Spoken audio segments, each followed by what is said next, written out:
Hello lovely students and welcome back to English with Lucy and to my second official masterclass. This masterclass is all about the verb to have, and by the end of this video you will know pretty much everything you'll ever need to know about this incredibly common verb. Have can refer to possession, relationships and characteristics. It forms perfect tenses and causative structures, collocates with more nouns than you can believe, and is also a dilexical verb. A what, I hear you ask? Don't worry, I'll explain everything in this masterclass.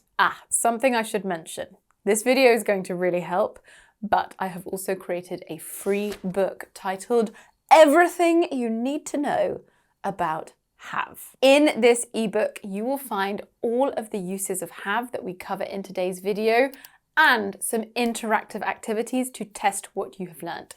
It's a mammoth ebook. For now, I'm letting you download it for free. If you'd like to download it, just click on the link in the description box or visit this link or QR code here. Enter your name and your email address. You sign up to my mailing list and then the ebook will arrive directly in your inbox. And after that, you will automatically receive my free weekly PDFs alongside my news, course updates and offers. It's a free service. You can unsubscribe at any time. I sincerely hope that my ebook helps you. Okay, this is going to be quite a long lesson, so I'm going to tell you exactly what you can expect. First, I'll talk briefly about the verb forms, and then we'll look at using have to form perfect tenses and causative structures. Then I'll describe how we use have after modal verbs in conditional sentences and to talk about obligations. Then I'll talk about the meanings of have as a main verb and how we use it as a dilexical verb. Finally, I'll give you 5 phrasal verbs, 5 collocations and 5 idioms with have.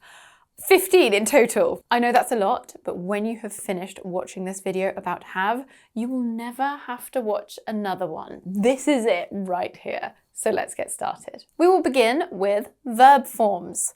Have is the base form. For third person singular subjects, he, she or it, we use has. The past simple and the past participle is had. I'm going to talk about auxiliary and main verbs in this video. Have can be both. Auxiliary verbs come before main verbs and they don't add meaning. They are there to form different grammatical structures. We use have like this to form perfect tenses. An example, I have eaten. In contrast, main verbs carry meaning and refer to states, actions, or events. For example, I have a dog. We're going to look at auxiliary verbs first. We often contract have and its forms when it's an auxiliary verb. For example, I have, I've, she has, she's, they had, they'd. So, how do we use have as an auxiliary verb? Well, first, the perfect tenses. We use have plus past participle to form the present perfect and the past perfect tenses. First, I want to talk about the present and past perfect simple tenses. The structure is have, has or had plus the past participle. Have and has are used in the present perfect and had in the past perfect. We use the present perfect simple in 3 main ways. Firstly, to talk about life experiences. He has been to New Zealand. Secondly, to talk about things that started in the past and continue to the present. For example, I've known her for several years. And third, to talk about a past action with present consequences. I have just eaten, so I'm not hungry. We use the past perfect simple to talk about things that happened before another past event or before a point in the past. For example, we had finished all of our work, so we went to the pub. I have a video about perfect tenses in English.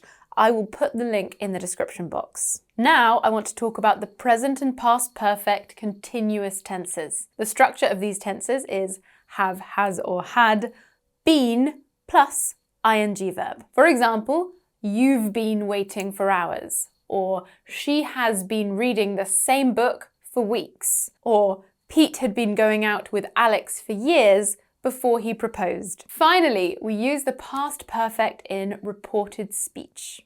In reported speech, we report what someone said, and we often shift back one tense. So, present perfect and past simple both become past perfect. An example, I've lost my keys, she said, becomes she said that she had lost her keys. Past perfect remains past perfect because we can't shift it further backwards. For example, I'd been feeling unwell, said Ollie. Ollie said he had been feeling unwell. Second section. The next use of have that I want to talk about is in causative structures. We use the causative when we talk about causing or persuading people to do things or making something happen. In passive causative sentences, the structure is have plus object plus past participle. For example, we are having the kitchen renovated. You can replace have with get with no change in structure or meaning, though get is more informal. You might already know about this from my Get Masterclass, which I will also link in the description box. That was another long one, but so important. The example with get, we are getting the kitchen renovated. Both structures are common in British English. We often use them to say we are paying someone for their services. Section 3. Let's talk about when we see have after modal verbs. You can only use the base verb have, not has, not had. Let's talk about deductions. You can use have plus past participle after must, may, might, could, can't, or couldn't to make deductions about the past. For example, he might have woken up late, or they can't have seen our messages. Ideal past. We use should have plus the past participle to talk about things that were ideal in the past but didn't happen. There is sometimes a feeling of regret. Should have is often pronounced shoulda in informal fast speech. An example, you should have come to the party. It was so much fun. You should have come, you should have come. Past possibility. You can use could have plus past participle for things that were possible in the past. For example, she could have become an engineer if she had studied harder. Criticism. We also use could have to express criticism or disapproval. In fast speech, could have is often pronounced, can you guess it? Coulda. You coulda told me you weren't coming for dinner. You shoulda called. You should have called. Last one, the future. We use will have plus past participle in the future perfect simple tense to say that an action will be complete or will happen before a time in the future. For example, I will have finished the book by next weekend. You'll also see this structure in the future perfect continuous tense with an ing verb to talk about an action that will continue to a time in the future. For example, I will have been learning English for 7 years by December. Section 4, conditionals. I want to discuss using have and its forms in conditional sentences. I need your help here. Can you fill in the gaps? If you not come last night, I be disappointed. Pause the video if you need, or are you ready for the answer? If you had not come last night, I would have been disappointed. Which conditional is this? It's the third conditional. We always use had and have in the third conditional.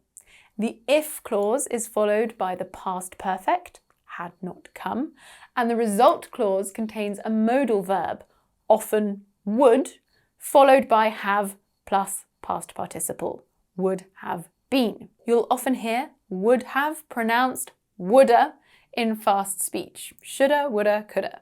Have and had are also used in mixed conditional sentences, and I've put some examples of those in the Have ebook, link in the description. Have can be used in 0, first and second conditional sentences, but it's not part of the form. Again, there are examples of this in the PDF. Number 5, obligations.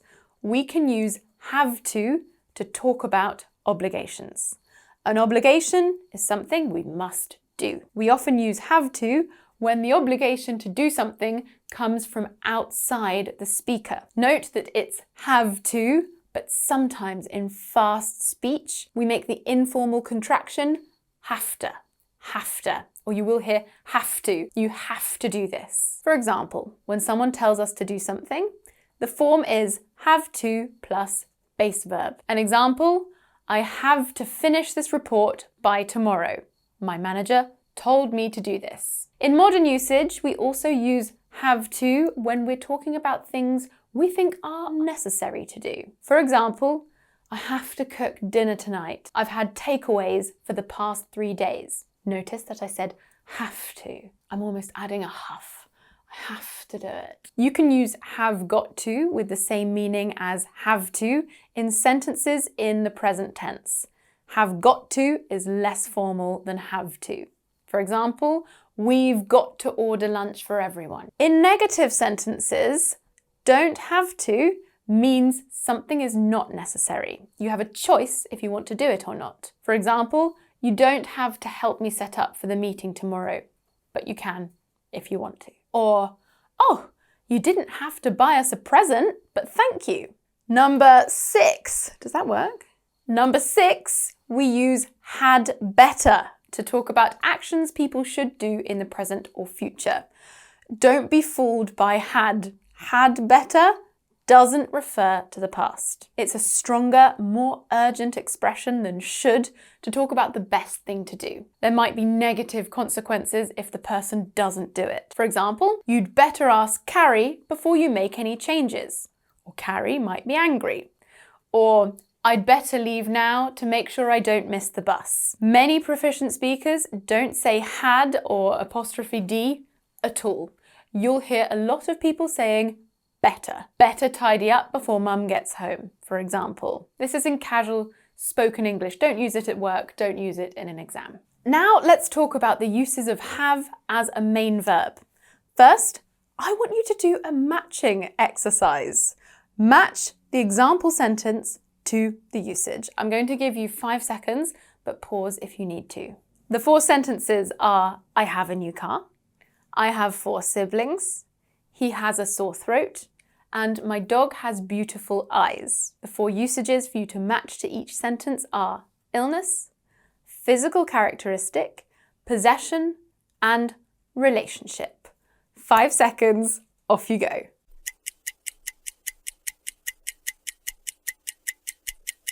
Okay, are you ready for the answers? Here we are. I have a new car shows possession. I have 4 siblings, relationship. He has a sore throat, illness, and my dog has beautiful eyes, physical characteristic. How did you do? So as a main verb, we use have to talk about possessions, relationships, illnesses, and characteristics. With these meanings, have is a state verb, which means we don't use it in continuous tenses.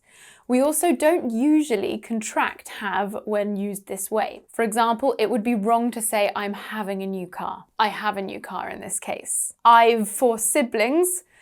This is incorrect, or it sounds extremely old-fashioned. It's better to say I have 4 siblings. In speech and informal writing, we often use have got instead of have with this meaning in British English. In this case, have is an auxiliary verb, and you will often see it contracted.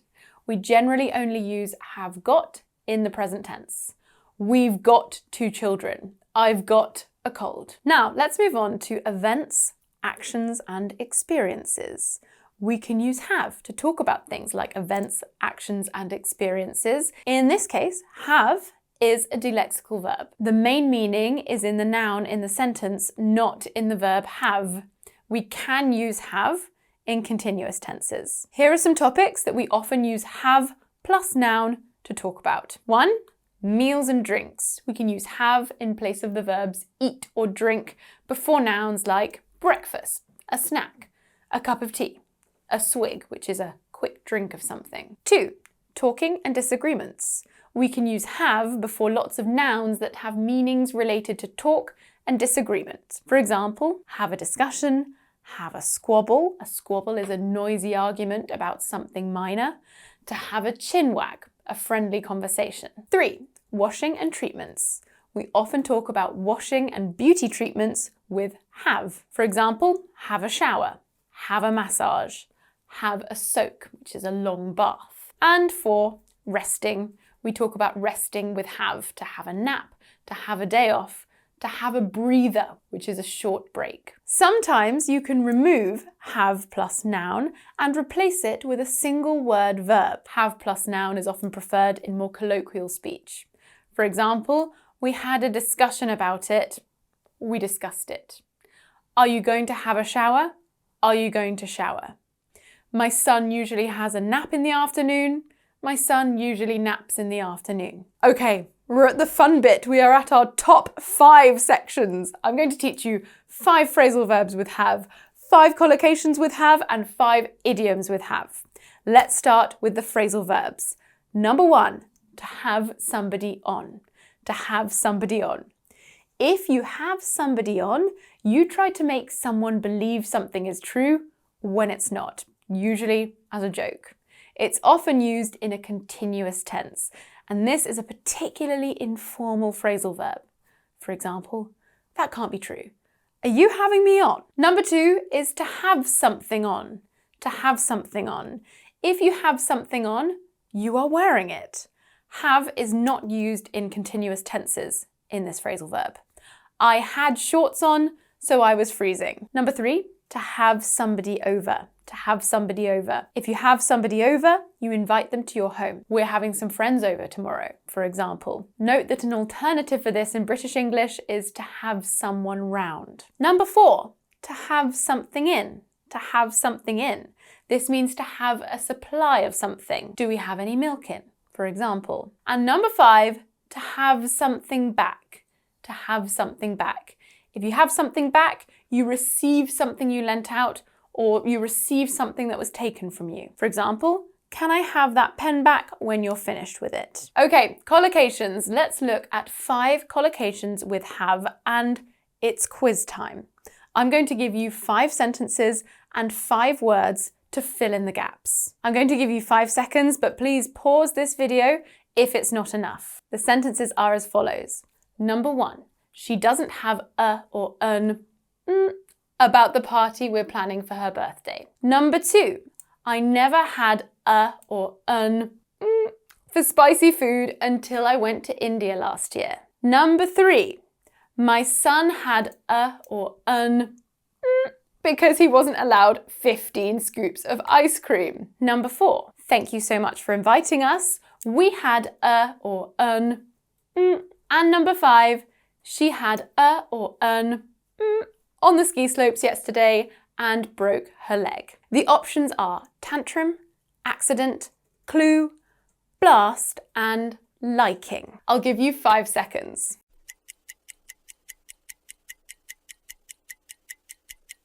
Okay, are you ready for the answers?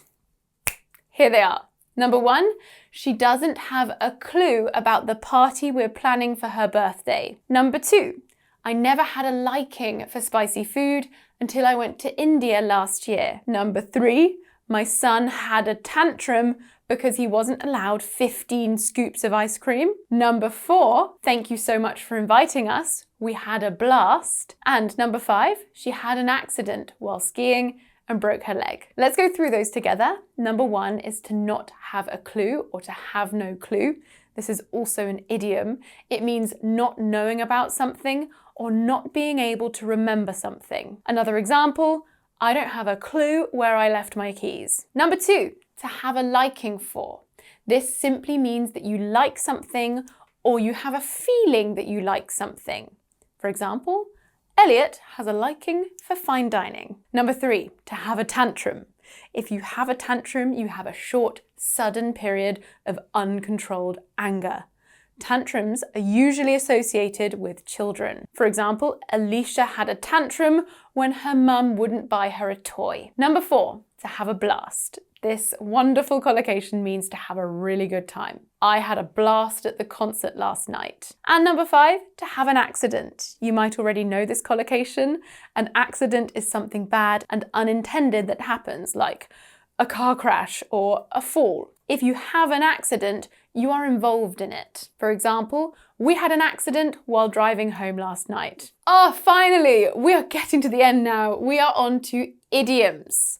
I have 5 for you. Number 1, and what have you? This idiom, really cool actually. I don't think I've ever taught this one before. This idiom means and other similar things or people. Very common in British English. An example, there were sandwiches, sausage rolls, and what have you. Other similar things. It's like saying etc. and what have you, other things. Number 2, to have it in you. To have it in you. This means to be capable of doing something or having a particular quality, and it can be followed by to do something. For example, I don't think he has it in him to sing on stage. Number 3, to have something down to a fine art. If you have something down to a fine art, you are skilled at it because you have done it so many times. For example, we have our 4 kids' bath and bedtime routines down to a fine art. Note, you will often see this as have got something down to a fine art. Number 4, I love this one, to have a bone to pick with someone. To have a bone to pick with someone.